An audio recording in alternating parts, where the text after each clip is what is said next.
మీరు charitable organisation start చేయాలనుకుంటున్నారా? ఈ వీడియోలో సింపుల్‌గా మీకు అర్థమయ్యేలా చెప్పుకుందాం.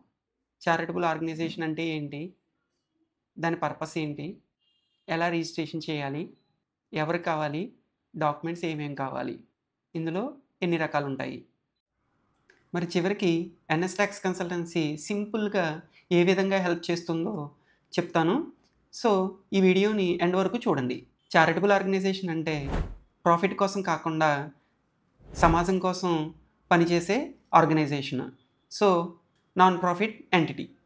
Public welfare, education, health, poverty relief, environment ఇలా సోషల్ సర్వీస్ కోసం ఉండేది.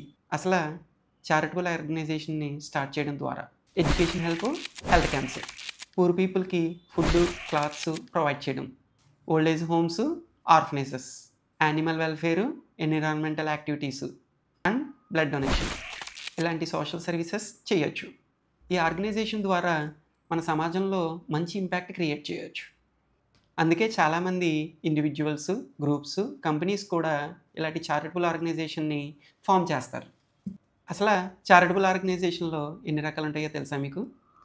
ట్రస్ట్, సొసైటీ, సెక్షన్ 8 కంపెనీ అని 3 రకాలుగా ఉంటాయి. ఎగ్జాంపుల్‌గా Lions Club, Rotary Club, Alliance Club, ఇంకా doctors association, lawyers association, chartered accountants association, apartment association ఇలా అసోసియేషన్స్ అన్నీ కూడా చేయొచ్చు. స్టెప్ 1 ఆర్గనైజేషన్ నేమ్ సెలెక్ట్ చేసుకోవాలి. స్టెప్ 2 ఆబ్జెక్టివ్ డిసైడ్ చేసుకోవాలి. Like public welfare, health, education, poverty relief, environment. Step 3 minimum members select చేసుకోవాలి. Trust కోసం minimum 2 members ఉండాలి. అదే సొసైటీ కోసం మినిమమ్ 7 మెంబర్స్ ఉండాలి. సెక్షన్ 8 కంపెనీ అయితే మినిమమ్ 2 డైరెక్టర్స్, మినిమమ్ 2 మెంబర్స్ ఉండాలి. అయితే వీళ్ళిద్దరిలో సేమ్ మెంబర్సే డైరెక్టర్స్ అవ్వచ్చు, లేదా విడివిడిగా కూడా పెట్టుకోవచ్చు. ట్రస్ట్ అయితే డీడ్ డ్రాఫ్ట్ చేయాలి. సొసైటీ అయితే మెమరాండమ్ ఆఫ్ అసోసియేషన్ డ్రాఫ్ట్ చేయాలి. సెక్షన్ 8 కంపెనీ అయితే memorandum of association and articles of association draft చేయాలి. ట్రస్ట్ ఒక ఫార్మల్ లీగల్ డాక్యుమెంట్‌తో స్టార్ట్ చేస్తారు. ఇందులో objectives, terms and conditions, powers, responsibilities, duties, benefits ఇవన్నీ ఇందులో ఇంక్లూడ్ చేస్తారు. స్టెప్ 4 డాక్యుమెంట్స్ ప్రిపేర్ చేయాలి. మెంబర్స్ యొక్క పాను, ఆధారు, పాస్‌పోర్ట్ సైజ్ ఫోటోస్ ఉండాలి.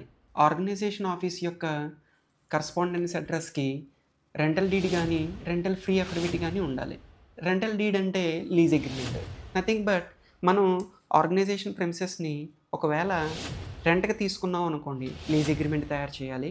అదే ఒకవేళ ఆర్గనైజేషన్‌లో ఉన్న వాళ్ళే మెంబర్స్ యొక్క ఓన్ ప్రెమిసెస్‌లోనే పెడుతున్నారనుకోండి, రెంటల్ ఫ్రీ అఫిడవిట్ తయారు చేసుకోవాలి. అంతేకాకుండా current bill, municipality tax receipt కూడా సబ్మిట్ చేయాలి. సొసైటీ మినిమమ్ 7 మెంబర్స్‌తో అండర్ సొసైటీస్ యాక్ట్‌లో రిజిస్టర్ చేస్తారు. సెక్షన్ 8 కంపెనీలాగా రిజిస్టర్ చేస్తారు అండర్ కంపెనీస్ యాక్ట్‌లో. అయితే ప్రాఫిట్ షేర్ మాత్రం చేయరు. ఈ 3 కూడా నాన్ ప్రాఫిట్ ఆర్గనైజేషన్స్‌లోకే వస్తాయి. ఎలా రిజిస్ట్రేషన్ చేయాలి? ఇప్పుడు మనం రిజిస్ట్రేషన్ ప్రాసెస్ చూద్దాం. మరి చాలామంది డౌట్ పడుతున్నారు. ఎన్ఎస్ టాక్స్ కన్సల్టెన్సీ మీకు సింపుల్‌గా charitable organisation registration process complete చేస్తుంది. మీరు జస్ట్ డాక్యుమెంట్స్ ఇవ్వండి. మా team trust, society, section 8 company రిజిస్ట్రేషన్‌ని ఏ టు జెడ్ హ్యాండిల్ చేస్తుంది. సో, మీరు charitable trust or NGO start చేయాలనుకుంటున్నారా? Contact NS tax consultancy today. Thank you.